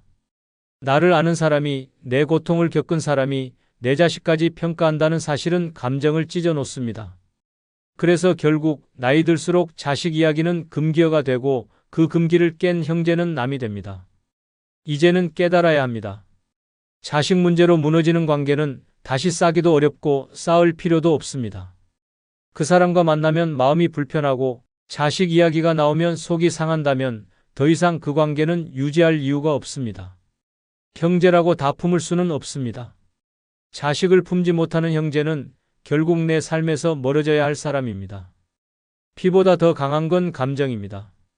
그리고 그 감정을 지켜줄 사람만이 노년에 진짜 내 곁에 남을 수 있습니다. 나이 들수록 형제 자매가 남이 되는 다섯 번째 이유는 부모의 마지막까지 정리한 사람만 모든 원망을 떠안기 때문입니다. 당신도 겪어보셨을 겁니다. 부모가 병들고 거동이 불편해지고 결국 요양병원이나 장례식장을 오가야 할 시점이 오면 이상하게 형제들은 하나둘 사라집니다. 겉으로는 내가 멀어서 바빠서 정신이 없어서라고 말하지만 결국 그 힘든 시간엔 단 한 사람만 남습니다. 그리고 그 한 사람에게 모든 간병, 비용, 장례, 정리, 후속 처리까지 떠넘긴 채 나머지 형제는 뒤에서 손가락질을 시작합니다. 그렇게 처리하는 게 맞았냐? 왜 그 병원에 모셨냐? 엄마 유품은 왜 그리 정리했냐? 아버지 마지막 입원비는 누가 냈냐? 그때부터입니다. 부모의 마지막을 책임진 사람은 은혜도 아닌 원망을 받기 시작합니다. 가장 많이 희생한 사람이 가장 외롭고 억울한 자리에 서게 됩니다. 경기도 파주에 사는 74세 정미숙 씨는 8년 전부터 어머니를 모시며 살아왔습니다. 어머니는 치매 3기 진단을 받고 혼자서는 생활이 불가능했습니다. 4명의 형제 중 막내인 정 씨만이 손수밥을 챙기고 기저귀를 갈고 병원 진료를 동행했습니다. 한 달에 평균 90만 원씩 간병비가 나갔고 동생들은 그 사실을 알면서도 다음 달에 보탤게라는 말만 되풀이했습니다. 그러다 어머니가 돌아가시고 정 씨는 장례 준비까지 혼자 감당했습니다.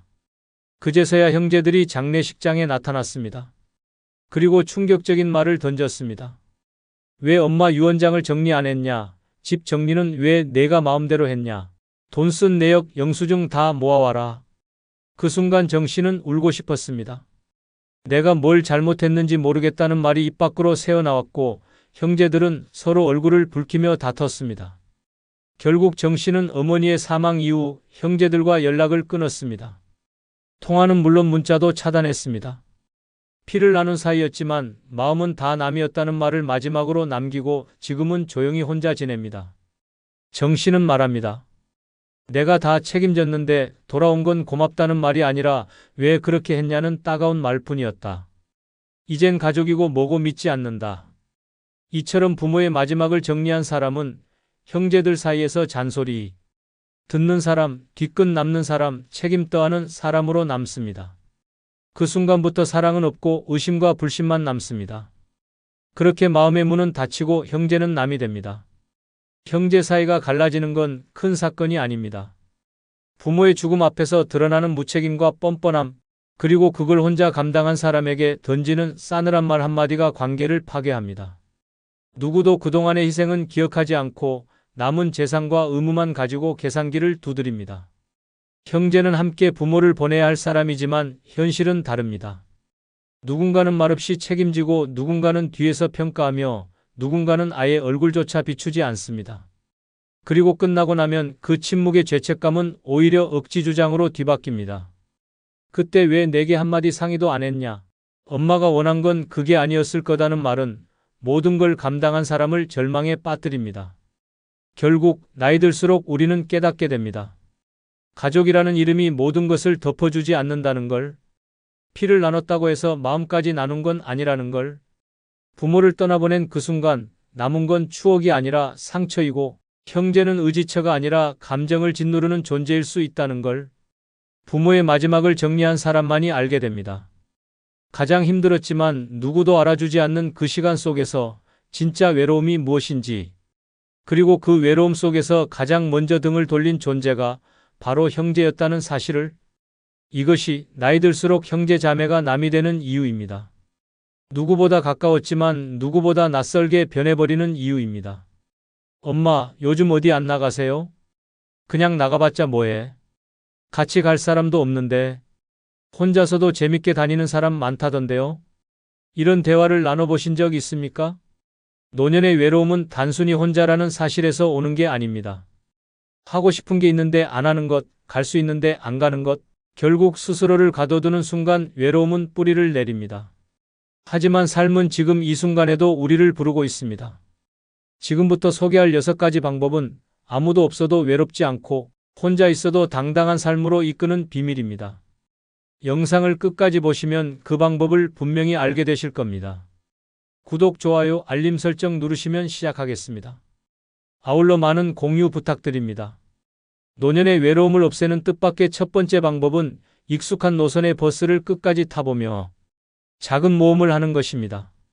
외로움은 대단한 일이 없어서 생기는 것이 아닙니다. 똑같은 장소, 똑같은 사람, 똑같은 하루가 반복될 때 삶은 조용히 무너집니다. 그래서 우리는 작고 사소한 탈출이 필요합니다. 그것이 바로 낯선 곳을 향해 가는 작은 모험입니다. 부산 금정구에 사는 오희선 씨는 늘 같은 시간, 같은 버스를 타고 아침 운동을 갑니다. 20년 넘게 그 노선, 그 정류장, 가끔 기사 얼굴도 바뀌지 않아 친근할 정도였습니다. 하지만 어느 날 버스에 오르려다 문득 생각이 들었습니다. 이 버스는 도대체 어디까지 가는 걸까? 단 한 번도 종점까지 가본 적 없던 오 씨는 그날 마음을 먹었습니다. 끝까지 가보자. 운동복 차림, 텀블러 하나 들고 오 씨는 버스 제일 뒷자리에 앉았습니다. 창밖 풍경이 조금씩 낯설어졌고 익숙한 간판이 하나둘 사라졌습니다. 버스는 오래된 철공소 골목을 지나고 평소라면 절대 갈 일 없는 항구 근처까지 갔습니다. 그렇게 1시간 20분이 흐르고 종점에 도착했습니다. 내려보니 작은 해안 마을이었습니다. 사람도 드물고 바람은 조용히 불고 있었습니다. 그곳에서 오 씨는 생전 처음 들어보는 조개 칼국수집을 발견했습니다. 허름한 간판, 작은 평상 하나, 그리고 주인 할머니의 환한 미소. 혼자 오셨어요? 밖에 앉아도 돼요. 그날 먹은 칼국수는 평생 먹은 어떤 음식보다 특별했습니다. 혼자였지만 전혀 외롭지 않았습니다. 바닷바람, 따뜻한 국물, 어깨를 툭툭 치는 햇살이 함께였습니다. 식사를 마치고 다시 버스를 탔습니다. 창밖 풍경이 돌아가는 길도 낯설게 느껴졌습니다. 하지만 기분은 묘하게 가벼웠습니다. 오 씨는 말합니다. 딱히 큰 일은 아니었어요. 그냥 버스를 끝까지 탔을 뿐인데 집에 돌아와선 이상하게 마음이 채워졌더라고요. 그 작은 모험 하나가 오 씨의 마음을 환기시켰습니다. 내 삶에도 아직 낯선 장면이 남아있구나 하는 감동이었습니다. 노년은 안전하고 편안한 것을 추구하다 보면 오히려 삶이 더 메말라갑니다. 늘 가던 곳, 늘 보던 사람, 늘 듣던 이야기 속에 갇히면 외로움은 천천히 뿌리를 내립니다. 하지만 방향만 살짝 틀면 세상은 완전히 달라집니다. 끝까지 타본 적 없는 버스 한 번으로도 마음은 놀라울 만큼 환해질 수 있습니다. 작은 모험은 거창할 필요가 없습니다. 지도를 들고 떠나는 여행이 아니어도 됩니다. 평소 지나치기만 했던 정류장의 이름, 가본 적 없는 시장 하나, 들어가 본 적 없는 공원, 그 모든 것이 당신에겐 새로운 세상입니다. 그리고 그 낯설미, 외로움이라는 침묵을 무너뜨립니다. 혼자라는 건 고립이 아닙니다. 오히려 혼자이기에 가능한 경험이 있습니다. 누구의 눈치도 보지 않고 누구와 일정 맞출 필요도 없이 오롯이 나를 위해 움직일 수 있습니다. 그런 순간들이 노년을 자유롭게 만들고 외로움에서 멀어지게 만듭니다. 버스를 타고 종점까지 가보십시오. 그 끝에 바다가 있을 수도 있고 산이 있을 수도 있고 그저 낯선 골목이 있을 수도 있습니다. 하지만 분명한 건 당신의 마음은 출발할 때보다 훨씬 더 가볍고 따뜻해질 것입니다. 삶이 건조해질수록 우리는 새로운 공기를 마셔야 합니다.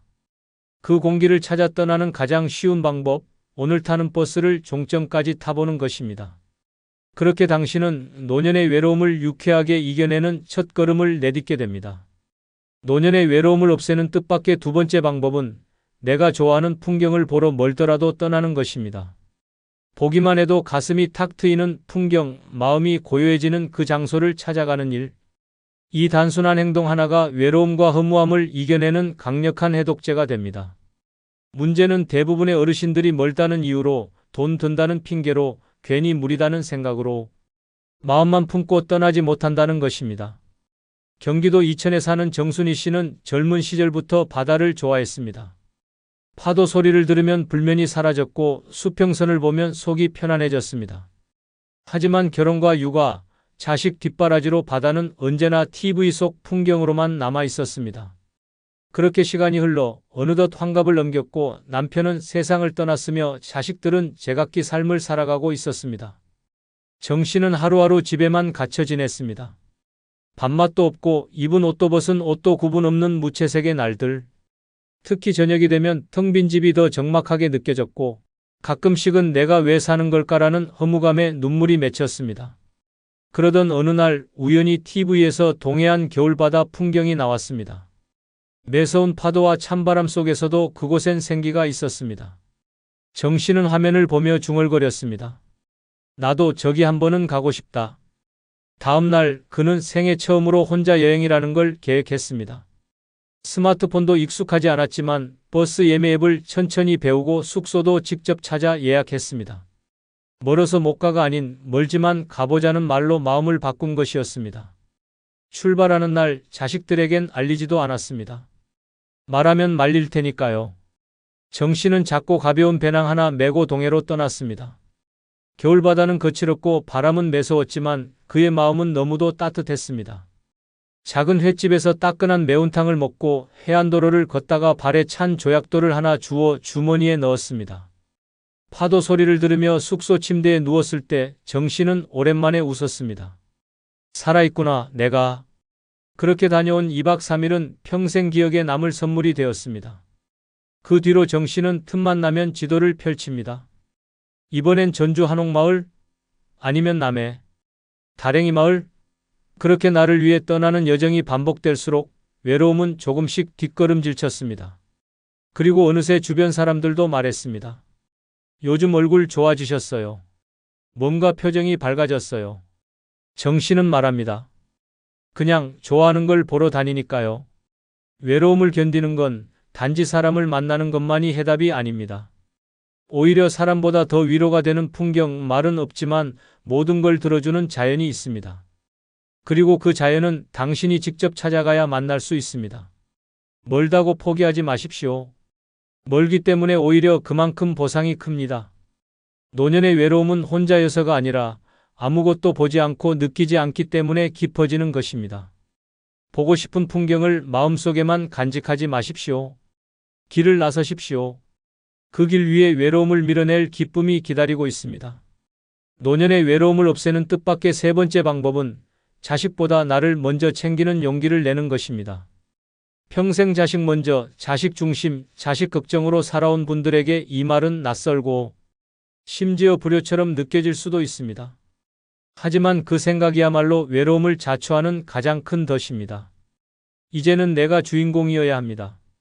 내가 챙기지 않으면 아무도 챙겨주지 않는 시기가 바로 지금이기 때문입니다. 대구에 사는 장영선 씨는 세 딸을 모두 시집 보내고 본격적으로 노후를 시작했습니다. 하지만 그의 하루는 여전히 딸들의 일정표로 가득했습니다. 엄마, 이번 주말 애들 봐줘요. 엄마, 김치 좀 담가줄 수 있죠? 엄마, 급하게 돈 좀 쓸 데가 있어서요.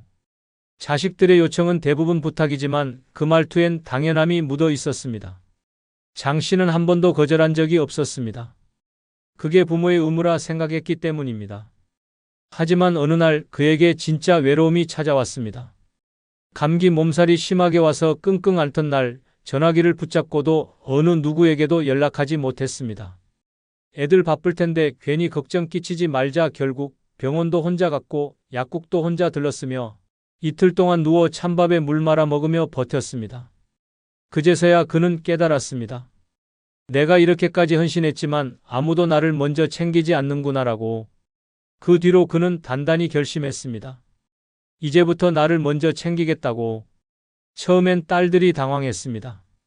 아이 봐달라는 요청을 거절했고 반찬 좀 해달라는 말에 이번 주는 나 바빠라고 말했을 때 딸들은 짜증을 냈습니다. 엄마 변했네, 요즘 왜 그래? 하지만 장 씨는 흔들리지 않았습니다. 그는 혼자 여행을 다녔고 자신을 위해 스마트폰도 바꿨고 처음으로 머리숱이 빠진 자신에게 어울리는 모자를 사기도 했습니다. 이제는 주말이면 맛집을 찾아다니고 보고 싶었던 연극을 혼자 예매해서 즐깁니다. 자식을 챙기는 사랑이 잘못된 게 아닙니다. 하지만 자식을 챙기느라 나를 잃는 삶은 분명히 잘못된 것입니다. 내가 아프고 내가 외롭고 내가 무너지는 순간 자식은 대신 살아주지 않습니다. 그들은 자신들의 삶을 살기에 바쁩니다. 결국 나를 챙겨줄 수 있는 사람은 오직 나 하나뿐입니다. 중요한 건 순서입니다. 내가 먼저 건강해야, 내가 먼저 웃어야 그 다음이 자식입니다. 자식을 위해 산 세월을 부정하라는 게 아닙니다. 이제는 그 시간만큼 나를 위해 살아도 괜찮다는 이야기입니다. 한 번쯤은 스스로에게 묻고 시작해야 합니다. 오늘 나는 나를 얼마나 챙겼는가? 노년의 외로움은 갑자기 찾아오지 않습니다. 자신을 뒷전으로 미루는 순간부터 서서히 스며듭니다. 자식에게 미안해하지 마십시오. 대신 나에게 미안하지 않도록 오늘을 살아야 합니다. 용기 내어 처음으로 나를 우선순위에 놓는 순간 외로움은 더 이상 당신을 따라붙지 못합니다. 노년의 외로움을 없애는 뜻밖의 네 번째 방법은 지금이 아니면 안 될 순간에 과감히 결제하는 것입니다. 오늘을 외면하면 내일은 없습니다. 망설이다 놓친 것들이 마음속에 쌓일수록 후회는 외로움이라는 이름으로 되돌아옵니다. 그래서 늙어갈수록 더욱 필요한 건 과감한 선택이고 지금이라는 시간에 대한 존중입니다. 서울 노원구에 사는 김정자 씨는 어릴 적부터 악기를 배우고 싶어 했습니다. 늘 피아노 소리에 마음이 흔들렸고 바이올린을 켜는 모습을 보면 부러움이 폭풍처럼 밀려왔습니다. 하지만 현실은 달랐습니다. 가정 형편이 넉넉하지 않았고 늘 동생을 챙기고 엄마 심부름을 해야 했습니다. 그렇게 기회는 지나갔고 청춘은 일터에, 결혼은 고생 속에 묻혔습니다. 그러다 72세가 된 어느 날 동네 악기점 앞을 우연히 지나게 되었습니다. 유리창 너머로 반짝이는 바이올린이 눈에 들어왔고 그 순간 어릴 적 감정이 그대로 되살아났습니다. 아, 나 저거 해보고 싶었지. 하지만 손은 지갑을 망설였고 머리는 계산기를 두드렸습니다. 이 나이에 무슨 바이올린이야. 손자 용돈도 줘야 하고 약값도 들어가고 결국 발걸음을 돌렸습니다. 하지만 돌아서도 마음이 편치 않았습니다. 밤마다 인터넷을 뒤져 바이올린 소리를 들었고 중고악기 가격도 알아보았습니다. 그러던 중 우연히 한 영상을 보게 되었습니다. 제목은 늙어서 못하는 건 없습니다. 안 하는 겁니다. 그 말이 심장을 콕 찔렀습니다. 지금도 안 하면 나 평생 안 하겠구나. 다음 날 김 씨는 다시 악기점을 찾았습니다. 점원에게 말했습니다. 가장 초보용으로 하지만 오래 쓸 수 있는 걸로 주세요. 악기를 들고 나오는 길 김 씨는 눈물을 흘렸습니다. 내가 드디어 내 인생을 결제했구나. 그날 이후 매일 조금씩 활을 잡고 손가락을 움직였습니다. 음은 엉망이고 박자는 늘 늦지만 마음만큼은 날마다 풍요로워졌습니다. 자식들이 물었습니다. 엄마, 그거 얼마나 하시려고? 김 씨는 웃으며 말했습니다. 언제까지일진 몰라도 오늘은 할 수 있어. 나를 위한 결제는 계산이 아닙니다. 타이밍입니다. 지금이 아니면 안 되는 순간, 그 찰나에 지갑을 여는 용기, 그것이 외로움을 몰아내는 열쇠입니다.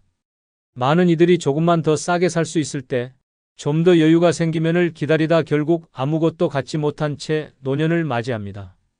하지만 삶은 물건처럼 재입고되지 않습니다. 그 기회는 오늘이 아니면 다시는 오지 않습니다. 먹고 싶은 음식, 입고 싶은 옷, 배우고 싶었던 것, 떠나고 싶었던 여행지, 모두 오늘이라는 시간에 예약되어 있습니다. 하지만 그 예약을 확정짓는 건 당신의 결제 버튼 하나입니다. 외로움은 지금 하고 싶은 걸 하지 못했을 때 더 크게 밀려옵니다. 남의 허락을 기다리지 마십시오. 자식의 눈치를 보지 마십시오. 세상에 이 나이에라는 기준은 없습니다. 하고 싶은 순간이 바로 그때가 적기입니다. 그걸 지나치면 당신 삶의 무대는 자꾸 뒷자리가 됩니다. 당신의 인생은 누구의 허락도 필요 없습니다. 당신이 원하는 걸 당신 손으로 결제하는 순간 그 작은 행동 하나가 내가 살아있구나를 증명해 줍니다. 외로움을 이기는 가장 화끈한 방법은 망설임을 버리는 것입니다. 지금 바로 그 순간입니다. 다음은 없습니다. 지금 결제하십시오. 그것이 당신의 오늘을 빛나게 합니다. 노년의 외로움을 없애는 뜻밖의 다섯 번째 방법은 과거 힘들었던 시기를 떠올리며 지나왔다고 말해보는 것입니다.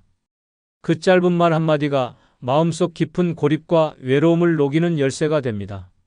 사람은 흔히 현재의 고독에만 눈이 멀어 자신이 걸어온 지난 여정을 잊고 맙니다. 그러나 되짚어보면 지금 이 자리에 서 있는 것 자체가 기적입니다. 수많은 고통과 파도, 죽을 만큼 힘들었던 순간을 넘겨왔기에 오늘이 있는 것입니다. 경북 안동에 사는 김진호 씨는 70대 중반입니다. 젊을 땐 섬유 공장에서 일했고 중년엔 신용불량자가 되어 카드 돌려막기를 하며 살아야 했습니다. 겨우 다시 일어나 막노동을 하던 어느 겨울 발을 헛디뎌 미끄러지며 다리를 크게 다쳤습니다. 입원 후 퇴직, 그 후엔 아내마저 암투병 끝에 세상을 떠났습니다. 자식들은 서울로 떠났고 찾아오는 사람도 없는 반지하방. 김 씨는 그렇게 완전히 혼자가 되었습니다. 하루 종일 말을 할 일도 없는 정막 속에서 그는 점점 침묵과 외로움에 잠식되어 갔습니다. 텔레비전은 소리만 크게 울리고 밥은 늘 반찬 없이 넘기기 일쑤였습니다. 그러던 어느 날 오래된 사진첩을 꺼내 들었습니다. 80 가까운 세월이 담긴 사진들, 아직 어렸던 자식들, 병문안 온 친구들, 손에 굳은 살이 가득하던 작업복 차림의 자신, 그리고 눈에 들어온 사진 한 장, 아내와 함께 막노동 일당을 받으러 갔다가 함께 찍은 겨울철 뒷모습이었습니다. 그날 김 씨는 사진을 바라보며 아주 조용히 중얼거렸습니다. 그래도 다 지나왔구나. 그 한마디에 눈물이 뚝뚝 흘렀습니다. 지금껏 견뎌온 시간들이 자신을 일으켜 세웠다는 사실이 너무도 분명하게 다가왔기 때문입니다. 자식이 없어도 돈이 없어도 친구가 없어도 지나온 시간이 자신을 지켜주고 있었습니다. 우리가 노년에 느끼는 외로움은 지금 누구와 함께 있느냐보다 내 인생을 어떻게 바라보느냐에 달려 있습니다. 나에게 아무도 없다는 생각은 과거의 나까지도 지워버리는 잔인한 착각입니다. 그러나 진실은 분명합니다. 지금 당신이 살아있다는 건 수많은 위기와 절망을 버티고 견뎠다는 증거입니다. 지금 고요한 하루 속에 숨어있는 외로움도 언젠가 돌아보면 지나가는 계절처럼 멀어질 것입니다. 그러니 오늘 한번 아무도 없는 방 안에서 혼잣말을 해보시기 바랍니다. 그땐 정말 죽고 싶었지. 그런데 지나왔다. 그렇게 말하고 나면 어쩌면 가슴이 울컥할 수도 있고 무언가가 툭 하고 떨어져 나간 듯 가벼워질지도 모릅니다. 이 짧은 말 한마디는 당신에게 자신을 위로할 힘이 있다는 사실을 일깨워줍니다. 과거는 묻어두는 것이 아니라 꺼내어 안아주는 것입니다. 그렇게 우리는 상처 속에서 회복을 배웁니다. 외로움은 결국 나만 힘든 게 아닐까라는 불안에서 시작됩니다. 하지만 내 인생의 고난과 생존의 흔적을 다시 꺼내볼 때 우리는 자신이 얼마나 강했는지를 깨닫게 됩니다. 사람은 누구에게나 서러운 날이 있습니다. 그러나 살아남은 자는 그 시간을 말로, 기억으로, 온몸으로 통과한 자입니다. 당신은 이미 그 모든 걸 해냈습니다. 그래서 외롭지 않아도 되는 자격이 있습니다.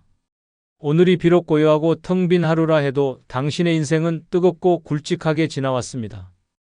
외로움을 이기는 방법은 특별한 누군가를 기다리는 것이 아닙니다. 내 지난 날의 나를 꺼내어 그에게 말 건네는 것입니다. 잘 버텨줘서 고맙다. 다 지나왔다. 그 말이 지금의 당신에게 따뜻한 친구가 되어줄 것입니다. 노년의 외로움을 없애는 뜻밖의 6번째 방법은 함께 갈 사람이 없어도 여행 가방을 싸는 것입니다. 누군가와 함께해야만 여행이 의미 있다고 믿었던 시간은 이제 끝내야 합니다. 나와의 여행은 외로움의 처방전이자 인생의 가장 진한 위로가 됩니다. 늦은 나이에 혼자 떠나는 여행이 두렵고 쓸쓸하게 느껴질 수 있지만 그 안에는 생각보다 놀라운 자유와 충만함이 숨겨져 있습니다. 전남 해남에 사는 박복자 씨는 70을 훌쩍 넘긴 홀몸 어르신입니다. 남편은 50대 중반에 세상을 떠났고 자식 둘은 수도권에 살면서 설이나 추석에만 연락이 닿을 정도입니다. 한때는 자식들과 단풍 여행을 꿈꿨고 친구들과 봄꽃 축제도 가보고 싶었습니다. 하지만 다들 시간이 없었고 말만 무성했지 날짜는 잡히지 않았습니다. 그렇게 10년이 흘렀고 결국 박 씨는 그 어떤 여행도 가지 못한 채 외로움에 눌려 지냈습니다. 어느 날 저녁 박 씨는 TV에서 혼자 전국을 돌며 살아가는 할머니의 다큐멘터리를 보게 되었습니다. 낯선 곳의 버스 정류장에 앉아 손에 지도를 들고 있던 그 노인의 뒷모습이 유독 눈에 들어왔습니다. 무언가 꽂힌 듯 다음날 아침 박 씨는 버스 시간표를 검색하고 미리 싸두었던 새 배낭에 옷 몇 벌과 약을 챙겨 넣었습니다. 그리고 조용히 터미널로 향했습니다. 첫 목적지는 강릉이었습니다. 혼자 가는 여행이 처음이라 걱정이 많았지만 막상 버스를 타고 창밖을 바라보는 순간부터 마음은 달라졌습니다. 누구와도 대화하지 않아도 되는 조용한 시간, 식당에서 혼자 앉아 여유롭게 먹는 생선구이, 바닷가, 산책길에 불어오는 바람 하나까지도 나만을 위한 것처럼 느껴졌습니다. 박 씨는 그 순간 깨달았습니다. 혼자여도 괜찮다. 나도 여행할 수 있다는 사실을요. 여행은 목적지가 아니라 나를 위한 시도입니다. 함께 가는 사람이 없다 해서 여행을 미룬다면 결국은 아무데도 가지 못합니다. 누구도 당신의 여행을 대신 떠나주지 않습니다. 가고 싶다는 마음이 들었을 때 그 마음이 식기 전에 가방을 싸야 합니다. 혼자 떠나는 길이 처음엔 낯설고 두려울 수 있습니다. 하지만 그 길 위에서 만나는 풍경은 누구의 눈치도 없이 온전히 나를 위한 선물입니다. 젊은 시절에는 가족 챙기느라, 직장 일하느라 늘 누군가를 위해 움직였습니다. 하지만 노년에는 나 하나만 챙기면 됩니다. 내가 먹고 싶은 것, 내가 걷고 싶은 길, 내가 보고 싶었던 바다. 그 모든 것들이 지금의 당신을 기다리고 있습니다. 혼자라고 움츠러들 이유가 없습니다. 오히려 혼자이기에 더 자유롭고 더 솔직하게 나를 만날 수 있습니다. 누군가에게 의지하지 않고도 충분히 즐길 수 있다는 확신, 그 믿음 하나만으로 외로움은 그 자리를 내어줍니다. 혼자 여행하는 사람은 외로운 사람이 아니라 가장 용감한 사람입니다. 언젠가 떠나겠다는 말은 절대 실현되지 않습니다. 외로움은 가만히 앉아 기다린다고 사라지는 것이 아닙니다. 작은 가방 하나 들고 나서는 그 순간 외로움은 등 뒤로 물러납니다. 마음속에 오랫동안 간직했던 풍경이 있다면 지금 떠나십시오. 누군가 함께하길 기다리지 말고 당신 자신과 함께 길을 나서십시오. 그 순간부터 당신은 외로운 사람이 아니라 삶을 사랑하는 사람입니다.